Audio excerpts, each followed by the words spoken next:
The radio crackled with barely controlled fear. "Overwatch, this is Sierra 4. We're surrounded. 50-plus hostiles. No way out. We need—" The transmission cut off as gunfire erupted through the speaker, the sound of men fighting for their lives in a firefight they couldn't win. Lieutenant Commander Marcus Hayes listened from the operations center, his jaw tight, knowing he was about to lose an 8-man SEAL team to an enemy that had them boxed in perfectly. Then another voice came across the channel, so quiet he almost missed it. Female, calm. "Overwatch, Shadow 1. I have eyes on Sierra 4. 53 hostiles confirmed. Engaging." Hayes felt his blood run cold. Shadow 1 wasn't supposed to be anywhere near that sector. Shadow 1 was a myth, a legend, a classified asset that most people in naval special warfare didn't believe existed. But the sniper rifle report that followed, distant, suppressed, but unmistakable, made him believe. The first enemy fighter dropped before anyone understood what was happening, then the second, then the third. And in a compound in northern Syria where 8 Navy SEALs had been about to die, Staff Sergeant Amaya Ross stepped out of shadows that had concealed her for 6 hours and started eliminating threats with the kind of precision that would become legendary. Before we show you how one sniper changed a massacre into a victory in 12 minutes of shooting that rewrote tactical doctrine, drop a comment telling us where in the world you're watching from. Because what you're about to witness isn't just about marksmanship. It's about the moment a SEAL team learned that sometimes salvation comes from the person you never knew was there. The mission had been straightforward, too straightforward, which should have been the first warning. 8 SEALs inserting into a Syrian compound to capture a high-value target who was coordinating attacks across 3 countries. Intelligence said light security, minimal resistance, in-and-out operation. Intelligence was wrong. The team had been compromised the moment they breached the compound wall. What should have been 5 guards turned into 50 fighters pouring out of buildings they didn't know existed.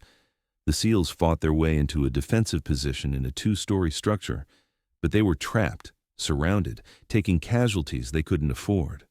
What they didn't know, what they couldn't have known, was that 6 hours earlier, a lone figure had infiltrated the compound through a drainage culvert that intelligence hadn't mapped, had climbed to a vantage point on the 3rd floor of a half-collapsed building that overlooked the entire complex, had settled into position with a rifle that most snipers would never be cleared to carry, and had been waiting. Staff Sergeant Amaya Ross, 27 years old, 3 tours with Joint Special Operations Command, classified kill count that exceeded 60 confirmed eliminations. She wasn't supposed to be there.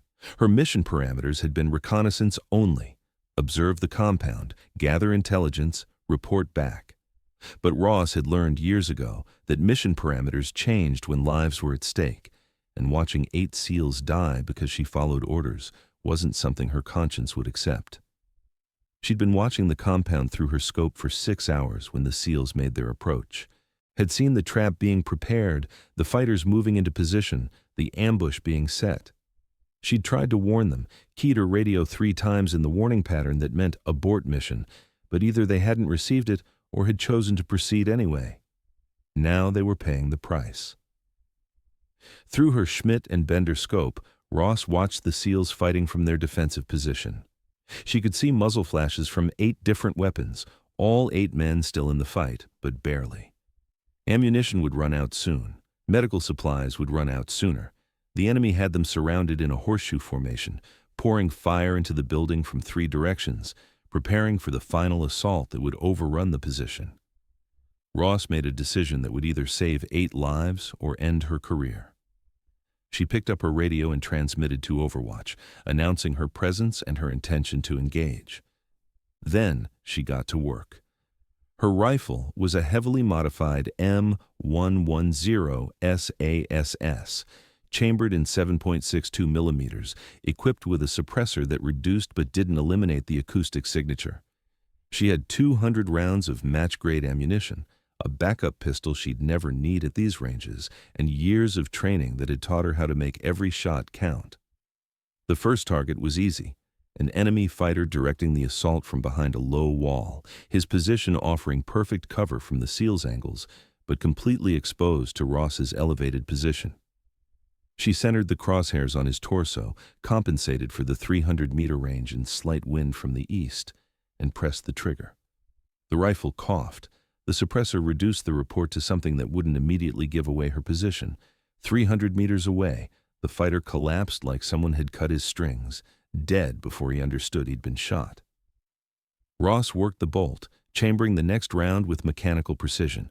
Her breathing was controlled, her heart rate steady at 55 beats per minute. She wasn't nervous, wasn't scared. This was what she did, what she'd trained for through thousands of hours of practice, what made her one of the most effective snipers in JSOC. Target 2 was moving between positions, trying to coordinate a flanking maneuver. Ross led him by half a body length, squeezed the trigger, watched him drop. 2 down, 51 remaining. The enemy still didn't know they were being engaged from a position they thought was unoccupied. They were focused on the SEALs, pouring fire into the defensive position, shouting orders, preparing for their assault. Ross used that focus against them. She worked methodically through their leadership structure. Every fighter who was giving orders, every position that was coordinating the attack, every threat that posed the greatest danger to the SEALs. She prioritized machine gun positions. Those could suppress the entire SEAL team. Then RPG carriers. Those could destroy the building the SEALs were defending. Then radio operators. Those could call for reinforcements. In 3 minutes, she eliminated 9 high-value targets. The enemy still didn't understand what was happening. They saw their leaders falling, their key positions going silent. But in the chaos of a firefight, it took time to recognize a pattern. Ross gave them no time. She transitioned from methodical elimination to rapid engagement. The suppressor kept her position ambiguous. The elevated angle made her fire seem like it was coming from multiple directions. The enemy started to panic, pulling back from their advanced positions, seeking better cover, their assault momentum breaking. The SEALs recognized the change immediately. Ross could hear them over the radio, confused but professional, taking advantage of the enemy's disorganization to improve their own positions, redistribute ammunition, treat their wounded. Sierra 4, this is Shadow 1, Ross transmitted, her voice calm despite the intensity of the engagement. Your 9 o'clock position has 3 machine gun nests. I'm eliminating them now. When they're down, you have a 30-second window to reposition to the northeast corner. Acknowledge.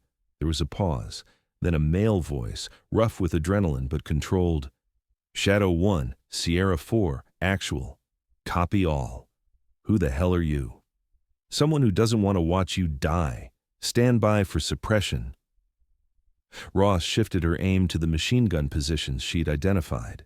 3 fighters, well positioned behind sandbags, putting sustained fire on the SEAL position. They thought they were safe behind their fortifications. They were wrong. Ross put 3 rounds through the sandbags, 7.62 millimeter penetrators that defeated the improvised protection like it was paper. 3 fighters down in 5 seconds. The machine guns went silent. Sierra 4, you're clear. Move now. She watched through her scope as the SEALs executed a tactical displacement, moving to a better position while she kept suppressive fire on anyone who tried to track their movement. 2 enemy fighters popped up to engage the moving SEALs. Ross dropped both before they could fire. 15 enemies eliminated, 38 remaining. But the enemy was adapting. They'd figured out that someone was shooting at them from an elevated position, and they were spreading out, making themselves harder targets, using cover more effectively. Some were starting to scan the surrounding buildings, trying to identify Ross's location. She needed to move.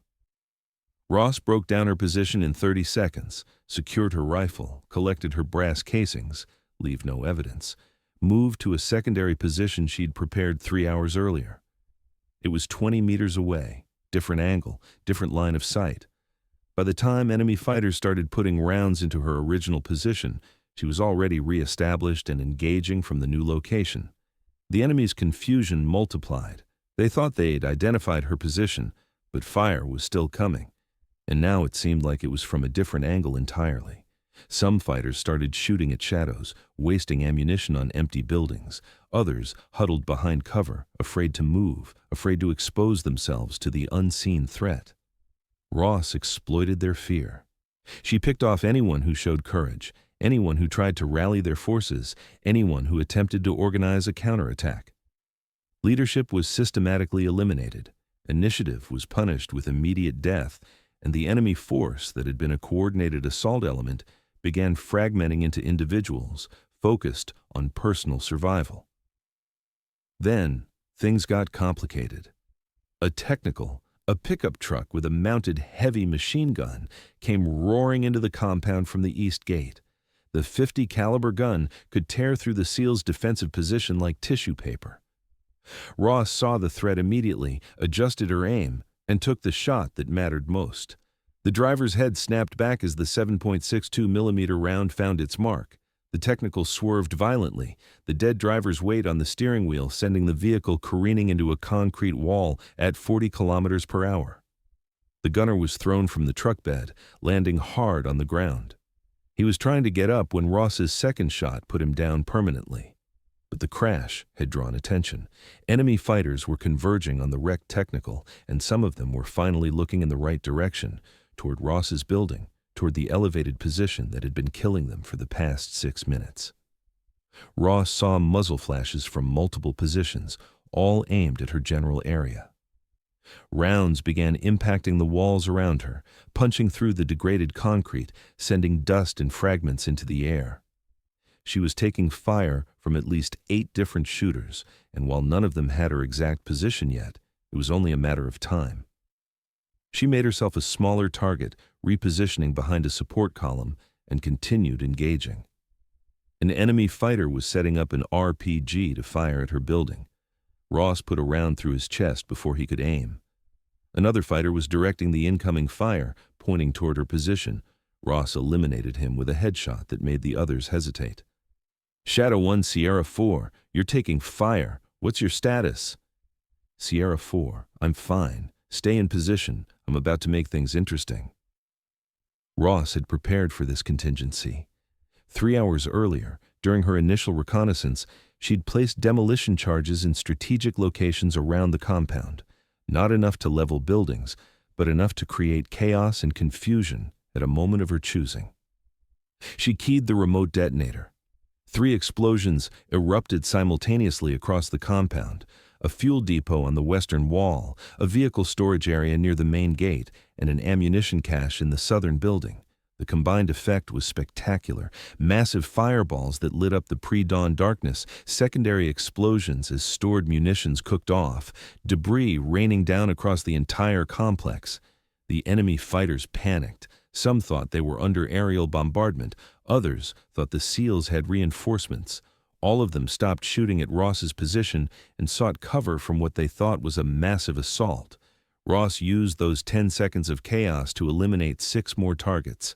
Fighters who were exposed and confused, easy prey for someone who remained calm and focused. Her rifle spoke with methodical precision. Target acquired, round fired, target down, next target. 6 shots, 6 kills, bringing her total to 21. The SEALs understood what was happening and began their own offensive push. They emerged from their defensive position with coordinated fire and movement, engaging enemy fighters who were still reeling from the explosions. Ross provided Overwatch, eliminating threats that the SEALs couldn't see, calling out positions and directing their advance. Sierra 4, you have 2 hostiles in the second-floor window at your 1 o'clock. I'm engaging now. Her rifle barked twice. 2 fighters tumbled from the window. Sierra 4, 3 more trying to flank you from the alley on your right. Hold position. Ross shifted her aim, tracked the 3 fighters moving through the narrow alley, timed her shots for when they passed through gaps in cover. 3 quick shots, 3 bodies dropped in the alley, the flanking attempt defeated before it developed. The SEALs pushed harder, clearing buildings, neutralizing resistance, consolidating their position. The enemy force was disintegrating. Some fighters were fleeing toward the compound exits. Others were surrendering. The rest were dying as they tried to maintain a defense that had completely collapsed. But Ross's situational awareness flagged a new threat. 4 enemy fighters were setting up a mortar position on a rooftop 200 meters away. If they got that weapon operational, they could drop indirect fire on the SEAL position with devastating effect. Ross calculated the shot. 200 meters, elevated target, wind gusting from the northeast, multiple shooters working in coordination. She'd need to eliminate all 4 quickly before they could scatter or return fire. She took a breath, let it out slowly, and entered what snipers called the zone, that mental state where time seemed to slow down, where every variable became clear, where muscle memory and training merged into something approaching supernatural precision. First shot, the spotter, who was looking through binoculars and calling adjustments. He dropped without seeing the round that killed him. Second shot, the gunner, who was adjusting the mortar elevation. He collapsed across the weapon he'd been setting up. Third shot, the loader, who was reaching for another round. He never completed the motion. Fourth shot, the commander, who was finally realizing they were under attack and trying to run. He made it 3 steps before Ross's bullet caught him between the shoulder blades. 4 shooters, 4 shots, 7 seconds. The mortar position was eliminated before it could fire a single round. Sierra 4, mortar threat neutralized. You're clear to advance to the north compound.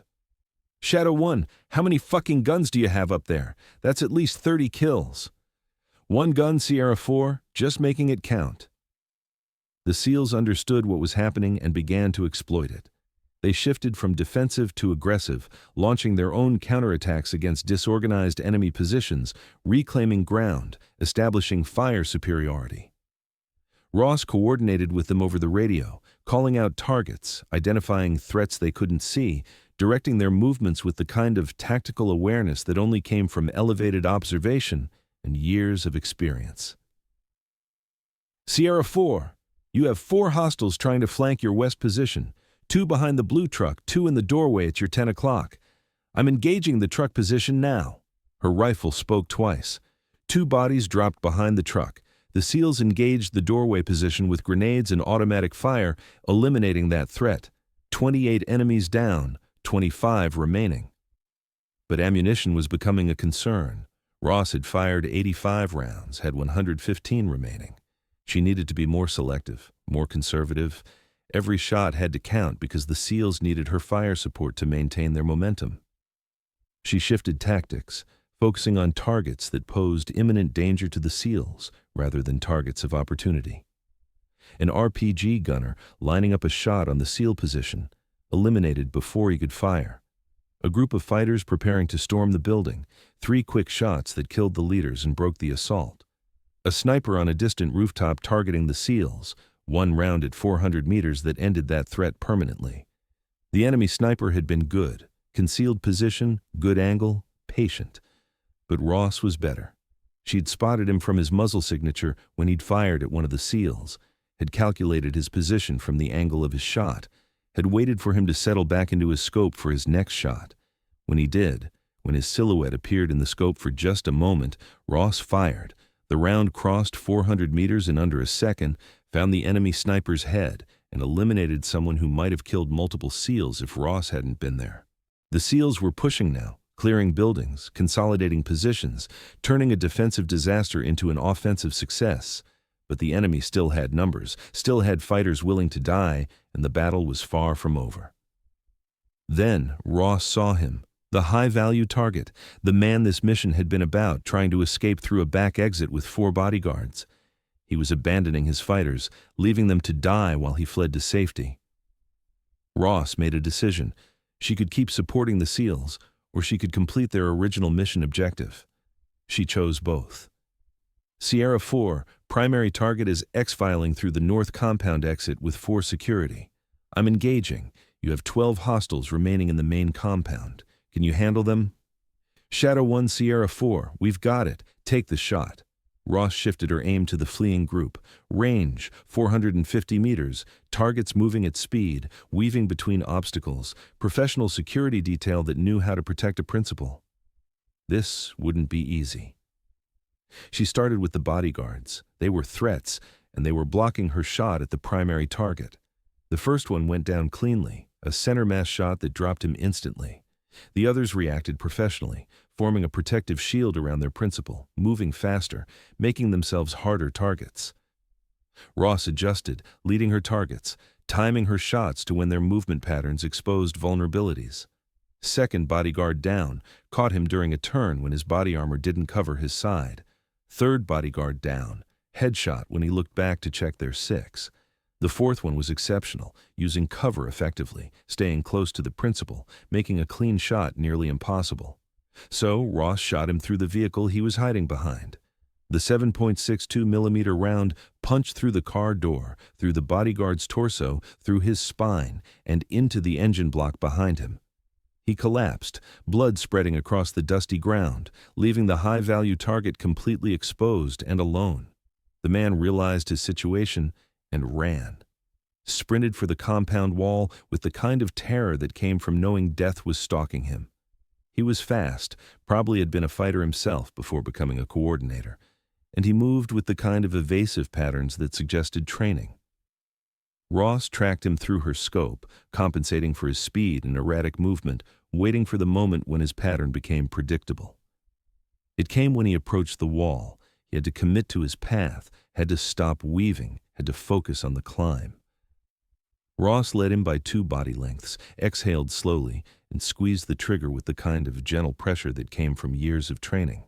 The round flew true, caught the high-value target in the upper spine, and dropped him 15 feet from the wall he'd been trying to climb. The mission objective, completed by someone who wasn't even supposed to be on the mission. Sierra 4, primary target is down. Confirm kill from your position when able. Shadow 1, moving to confirm now, and seriously, best shooting I've ever seen. Ross smiled slightly but kept scanning for threats. The battle wasn't over until every hostile was neutralized or had fled.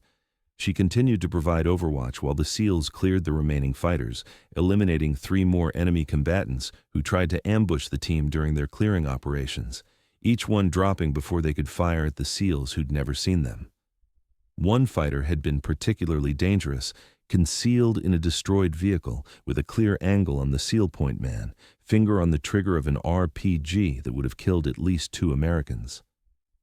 Ross saw him a half second before he fired, put a round through the tiny gap between his cover and his position, and watched him slump forward, the RPG falling unfired from dead hands. 35 enemies killed. 18 fled into the Syrian countryside where they'd spend the rest of their lives knowing that an American sniper had destroyed their entire force. 8 Navy SEALs survived what should have been a massacre. When the compound was finally secure, when the last hostile had either died or retreated, Ross broke down her position and prepared to exfiltrate. She'd been in position for nearly 7 hours, had engaged in one of the most intense sniper operations in recent memory, and had saved 8 lives while completing a high-value target elimination that would disrupt enemy operations for months. She was packing her equipment when her radio crackled. Shadow 1, Sierra 4 actual. We'd like to meet our guardian angel. What's your position? Ross hesitated. She'd been trained to avoid direct contact with the units she supported, to remain in the shadows, to complete her mission without recognition or acknowledgement.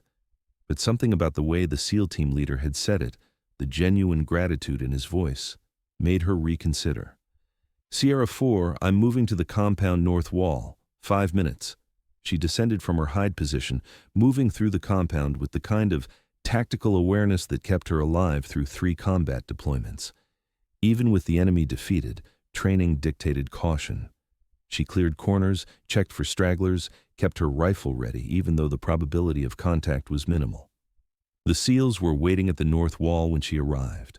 8 men, dirt-covered, blood-stained, exhausted, but alive. They looked at her with expressions that ranged from gratitude to disbelief. Ross was 5'6", maybe 130 pounds, young enough to be underestimated by people who didn't know better. She was carrying a rifle that weighed nearly 20 pounds with ammunition and optics, wearing tactical gear that added another 30 pounds, and she didn't look like she'd just fought a battle that had left 35 enemy fighters dead. The team leader stepped forward. He was mid-30s, weathered, with the kind of eyes that came from seeing too much combat. Lieutenant Commander Hayes, SEAL Team 7. That was the most impressive shooting I've ever witnessed. Ross slung her rifle and extended her hand. Staff Sergeant Amaya Ross, JSOC attached, glad I could help. Hayes shook her hand firmly. Help? You saved our lives. We were about to be overrun. I had 8 men about to die and no way to save them. Then, you. He gestured at the compound, at the bodies scattered throughout, at the evidence of precision shooting that had turned impossible odds into a tactical victory. Where the hell did you come from? I've been here for 6 hours, Ross replied simply. Reconnaissance mission. When I saw you insert, I tried to warn you off. The compound was more heavily defended than intelligence indicated. We got no warning, Hayes said, frowning. Radio interference, probably. By the time I realized you weren't receiving, you'd already committed. Ross shrugged. At that point, mission parameters changed. I could watch you die, or I could engage. Chose to engage. One of the other SEALs, a younger operator with a Texas accent, spoke up. Ma'am, I counted at least 35 hostile kills in 12 minutes from concealment while coordinating our movements and completing the primary mission objective. That's not just help. That's goddamn miraculous.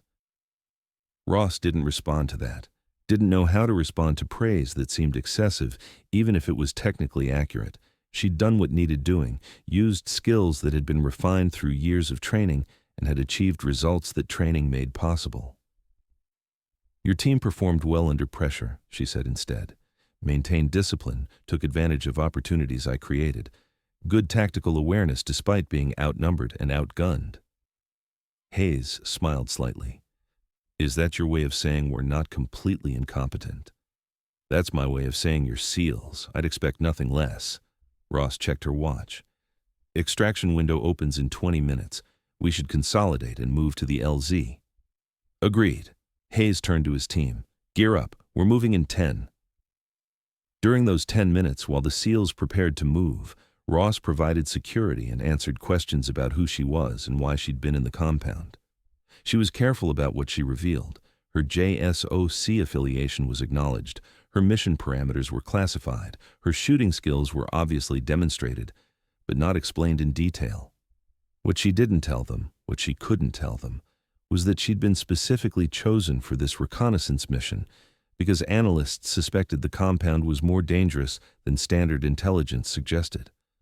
That her presence had been a calculated risk assessment by commanders who thought the SEALs might need backup but couldn't officially assign it. That she'd been given latitude to engage if circumstances required it, even though official orders said reconnaissance only.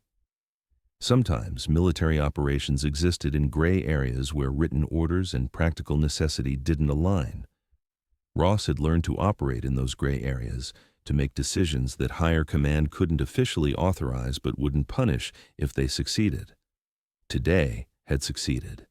8 SEALs alive, high-value target eliminated, enemy force destroyed, mission accomplished by someone who officially wasn't even there. The extraction went smoothly.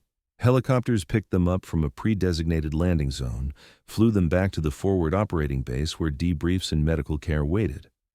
Ross separated from the SEALs once they landed, heading to different areas for different reporting chains. JSOC assets didn't debrief with regular SEAL teams, even when they'd saved those teams' lives. But before she disappeared into the classified side of the base, Hayes caught her. Ross, Amaya, thank you. Seriously, we'd all be dead without you. You would have found a way, Ross replied, though they both knew that wasn't true. SEALs always do. Not this time. Hayes met her eyes. This time we needed a guardian angel we didn't know we had. I'm putting you in for a commendation. Please don't, Ross said quickly. I was never here. This mission never happened. You know how JSOC works. Hayes studied her for a moment. Then let me say, off the record, that you're the kind of operator we all hope is out there watching our backs, the kind that makes impossible missions survivable, the kind that reminds us why we do this. Ross didn't know how to respond to that either.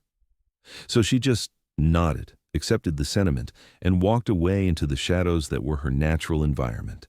The after-action reports were carefully worded.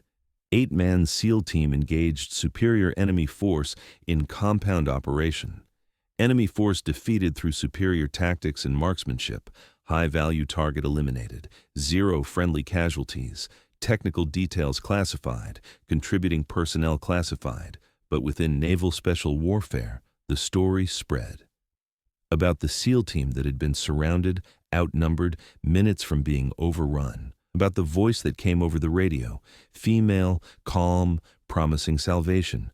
About the shooting that followed, precision fire that eliminated 35 enemies in 12 minutes. About the operator they called Shadow 1, who appeared from nowhere and disappeared back into nowhere after saving 8 lives. Some said it was exaggerated. Some said it couldn't be real. No single sniper could achieve that kill count that quickly. Some said it was a team effort that got attributed to one person in the retelling. But the 8 SEALs who'd been there knew the truth. They'd seen the evidence. 35 bodies dropped with the kind of precision that only came from world-class marksmanship. They'd coordinated with her over the radio, heard her calm voice directing their movements. They'd met her afterward, seen the small woman with the big rifle who'd accomplished what seemed impossible. And they knew that somewhere in the JSOC machinery, there were operators like Amaya Ross who operated in the shadows, who took missions that didn't officially exist, who saved lives without seeking recognition or reward. Lieutenant Commander Hayes put her in for a commendation anyway, knowing it would be classified and she'd never be able to acknowledge it publicly. The citation was brief and understated, as all classified commendations were, but it noted that on a specific date in a specific location, a JSOC asset had engaged superior enemy forces, eliminated 35 hostile combatants, completed a high-value target mission, and saved 8 American lives through exceptional skill and courage under fire. Amaya Ross never saw that citation, never knew it existed. She was already deployed on her next mission in another country, conducting another operation that officially didn't happen, operating in the shadows that concealed America's most effective warriors. But on the wall of Lieutenant Commander Hayes' office, there was a photograph. 8 SEALs standing at the north wall of a Syrian compound, and one small woman holding a rifle almost as long as she was tall. No names, no location, no date. Just a reminder that sometimes, when SEALs whispered that they were surrounded, salvation came from someone they never knew was there. The wolf doesn't announce itself to the sheep.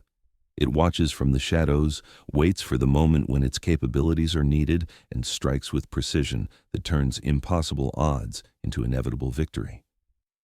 Amaya Ross was that wolf, the silent guardian, the hidden protector, the sniper who emerged from shadows to change everything. And somewhere in Syria, 35 enemy fighters had learned that lesson the hard way, in the last moments before precision shooting ended their ability to threaten anyone ever again. 8 Navy SEALs survived that day because someone they didn't know was there had decided their lives mattered more than following orders that said, reconnaissance only. That was the job. That was the calling. That was what operators like Ross did when missions went sideways and lives hung in the balance. They emerged from the shadows. They changed everything. Then they disappeared back into the darkness, ready for the next time someone needed salvation they didn't know existed. Every single time. Without recognition, without fanfare, with nothing but the satisfaction of knowing that somewhere 8 warriors were alive because one person had refused to let them die. That was enough. That was everything. That was the silent promise every operator like Ross made when they accepted missions that didn't officially exist. We're watching. We're ready. And when you need us most, we'll be there. Even if you never know our names, especially if you never know our names, because the most effective operators are the ones you never hear about until the moment their skills become the difference between survival and catastrophe. Staff Sergeant Amaya Ross, Shadow 1, the guardian angel. 8 SEALs never knew they had, until the moment she saved their lives and changed everything. 3 months later, in a different desert, on a different mission, Ross found herself in another impossible position. This time it was a ranger platoon pinned down by a force 3 times their size. This time She had 400 meters of open ground to cross under fire. This time, the odds were even worse. She crossed that ground anyway, made it to an Overwatch position that shouldn't have been accessible, and set up her rifle while rounds impacted around her position. And when she opened fire, 23 enemy fighters learned what the 35 in Syria had learned, that somewhere in the chaos of modern warfare, there was a sniper who didn't accept impossible odds as an excuse to let Americans die. The Rangers never learned her name, never saw her face, just heard that calm voice over the radio saying, "I have you," and watched their enemies fall with mechanical precision until extraction arrived and pulled them out of what should have been their graves. Shadow 1. The myth that kept proving itself real. The guardian angel that JSOC deployed when missions went sideways and conventional solutions weren't enough. Amaya Ross would operate for another 4 years before retiring from active duty. 73 confirmed kills across 5 combat deployments, 3 silver stars that remained classified, 2 bronze stars with valor devices that she could never publicly acknowledge, and 1 Medal of Honor nomination that was buried so deep in classified channels that it might never see daylight. But numbers didn't capture what she represented. She was the promise that special operations made to its warriors, that when you're alone, when you're surrounded, when death is certain and hope is gone, someone is watching. Someone is waiting. Someone will emerge from the shadows to change everything. That promise kept operators pushing into danger zones they'd otherwise avoid. That promise gave them courage to take missions where support seemed impossible. That promise was embodied in a 5'6" woman who could shoot like a force of nature and who refused to let good people die when she had rounds remaining and targets to eliminate.